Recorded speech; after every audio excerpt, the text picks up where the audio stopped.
नमस्कार, मी जयश्री देसाई. अल्टिमेट आरोग्य या माझ्या यूट्यूब चॅनलमध्ये आपणा सर्वांचं हार्दिक स्वागत. आपल्याला अंतर्दृष्टी प्राप्त करून देणारं, आपली बाह्यदृष्टी अंतर्मुखी करणारं, सहस्रार चक्राच्या उंबरठ्यापर्यंत आपल्याला नेऊन ठेवणारं असं आज्ञाचक्र बघायला आपण गेल्या आठवड्यापासून सुरुवात केली आहे. आज त्याचा दुसरा भाग.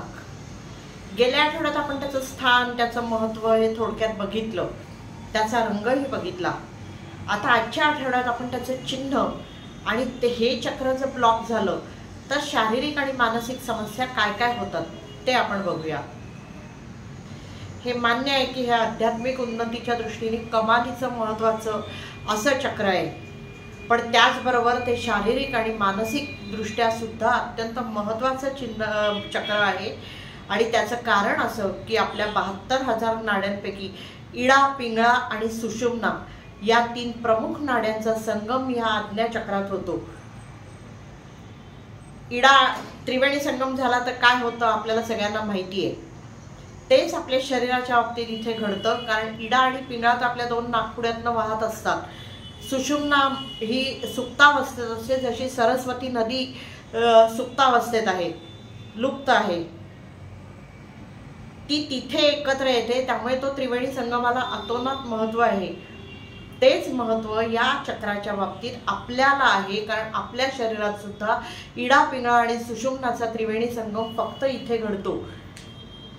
त्यामुळे आपण ह्या चक्राच्याकडे वळूया. आता मी म्हटलं तसं याचं चिन्ह आज आपण बघणार आहोत.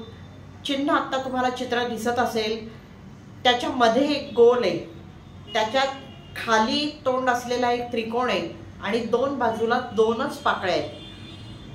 या 2 पाकळ्या इडा आणि पिंगळा यांचं प्रतिनिधित्व करतात. आणि जी ही आहे सुषुम्ना नाडी, जी सुप्तावस्थेत आहे, ती या मधल्या गोलाकारात आहे.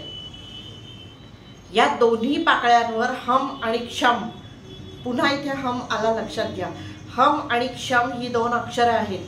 ती शिव आणि शक्तीचं प्रतिनिधित्व करतात.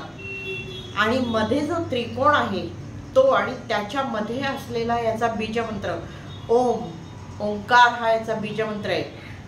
हे ज्ञानाचं प्रतीक आहे. ज्ञानाची खोली, त्रिकोण खालच्या दिशेने आहे, ज्ञानाची खोली ते सूचित करतात.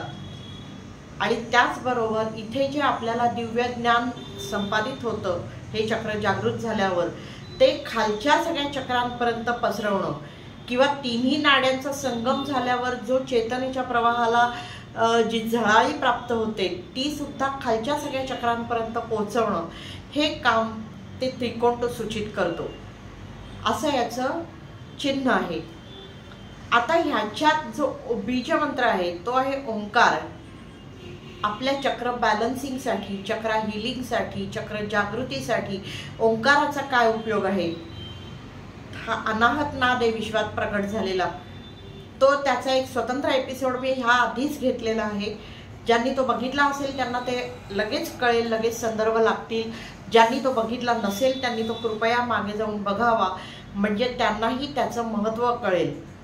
कारण त्यात मी फारच तपशिलात घेतलेलं होतं आणि त्यामुळे ते आता पुन्हा इथे मी वेळ घालवत नाही. आता ह्याच्याकडे आपण वळूया की हे जर चक्र ब्लॉक झालं तर शारीरिक आणि मानसिक समस्या काय काय होतात. आपण भौतिकतेत जेव्हा अडकतो, स्ट्रेस, अँझायटी ह्याच्यात जास्त अडकतो, आपली दृष्टी फारच बाह्यमुखी असते, आपण अजिबात मेडिटेशन वगैरे करत नाही, तेव्हा हे चक्र ब्लॉक होतं. आता हे चक्र जर ब्लॉक झालं तर शारीरिक स्तरावर ज्या समस्या येतात त्या जनरली अशा आहेत की खूप सततची डोकेदुखी, कानदुखी, नंतर त्याच्यानंतर घसा दुखणं, त्याच्यानंतर थायरॉईडची समस्या, निद्रानाशाची समस्या, मेंदूत गोंधळ असणं, मेंदूच्या संदर्भातले विकार, अशा काही शारीरिक समस्या आपल्याला हे चक्र जर ब्लॉक झालं तर दिसतात. दृष्टीदोष, कारण हे चक्र ह्याच्यावर सगळ्यावर प्रभाव पडतं. आता मी गेल्याही एपिसोडमध्ये म्हटलं होतं की मेंदूतल्या ज्या अत्यंत 2 महत्त्वाच्या ग्लँड्स आहेत, पिट्युटरी आणि पिनियल, या दोन्ही ग्लँडशी हे चक्र संबंधित आहे. पिनियल ग्लँड ही आपला जो झोपेचा आणि जागृतीचा जो रिदम आहे, सर्कॅडियन रिदम, तो ती मॉनिटर करते किंवा तो ती कंट्रोल करते. आपलं मेलाटोनिन हे जे स्लीप हार्मोन आहे हे तिथेच स्त्रवतं. आणि जेव्हा आपण रात्री उशिरापर्यंत जागत बसतो किंवा रेडिएशन जेव्हा घेतो मोबाईल आणि लॅपटॉप वगैरे अशा याचं, तो निळा लाईट किंवा स्ट्रेस अँझायटी या सगळ्याच्या ह्याच्यामुळे आपण जेव्हा हे चक्र बिघडवून घेतो त्यावेळेला आपल्याला मेंदूशी संबंधित विकार होऊ शकतो. तेव्हा आपल्याला हे आज्ञाचक्र ब्लॉक होऊ शकतं. आणि थायरॉइड पुन्हा का, आता गेल्या विशुद्ध चक्राच्या वेळेला आपण थायरॉइड बघितला, आता इथे पुन्हा आज्ञाचक्र तर इथे आहे, मग थायरॉइड त्यांनी ब्लॉक व्हायचं किंवा त्यांनी थायरॉइडचा काही समस्या क्रिएट व्हायचं संबंध काय, तर पिट्युटरी ग्लँडशी हे चक्र संलग्न आहे. आणि पिट्युटरी ग्लँड ही राजा ग्लँड मानली जाते आपल्या शरीराची. आपल्या शरीरातल्या सगळ्या अंतस्रावी ग्रंथी आणि हार्मोन्स याचं नियंत्रण करणारं ते केंद्र आहे. आणि त्याच्यामुळे ते जर बिघडलं, आज्ञाचक्र बिघडलं की ते बिघडलं की थायरॉइड आणि मग त्याच्यानंतर आपलं मेटाबॉलिझम हे आपोआप बिघडलं. त्याच्यामुळे आपल्याला शारीरिक तंदुरुस्ती जरी हवी असेल तरीही आज्ञाचक्र आपलं जागृत असणं, बॅलन्स असणं, हील असणं हे जास्त अत्यावश्यक आहे. मेंदूशी संबंधित विकार असंही मी म्हटलं, त्याचंही कारण हेच आहे. कारण पिट्युटरी ग्लँड आणि पिनियल ग्लँड या मेंदूतल्या दोन अत्यंत महत्त्वाच्या ग्रंथी आहेत, त्या या आज्ञाचक्राशी संबंधित आहेत. आणि त्याच्यामुळे आपल्याला मेंदूशी संबंधित काही विकार, जसं बऱ्याच जणांना पुढे वय जसं वाढत जातं अल्झायमर, डिमेन्शियासारखे विकार होतात, विस्मरणाचे विकार खूप जास्त प्रमाणात व्हायला लागतात. म्हणजे अगदी अल्झायमर, डिमेन्शिया नाही झाला तरी विस्मरण खूप जास्त प्रमाणात व्हायला लागतं. त्या सगळ्यांसाठी हे चक्र महत्त्वाचं आहे. हे खरं म्हणजे आपल्या सगळ्यांसाठीच महत्त्वाचं आहे की आपल्याला जर ते प्रॉब्लेम्स व्हायला नको असतील तर. आता मानसिक समस्या, दिशाहीनता असणं, मनात सतत गोंधळ असणं, वाईट स्वप्न पडणं, अडेलतट्टूपणा असणं, लवचिकता नसणं, ग्रह करून घेणं, दुसऱ्याचं कल्याण सतत व्हावं अशी इच्छा न धरता आपण ग्रह करणं, वाईट व्हावं असा विचार करणं दुसऱ्याचा, ह्या सगळ्या ज्या मानसिक समस्या आहेत त्या आज्ञाचक्र ब्लॉक झाल्यावर होतात.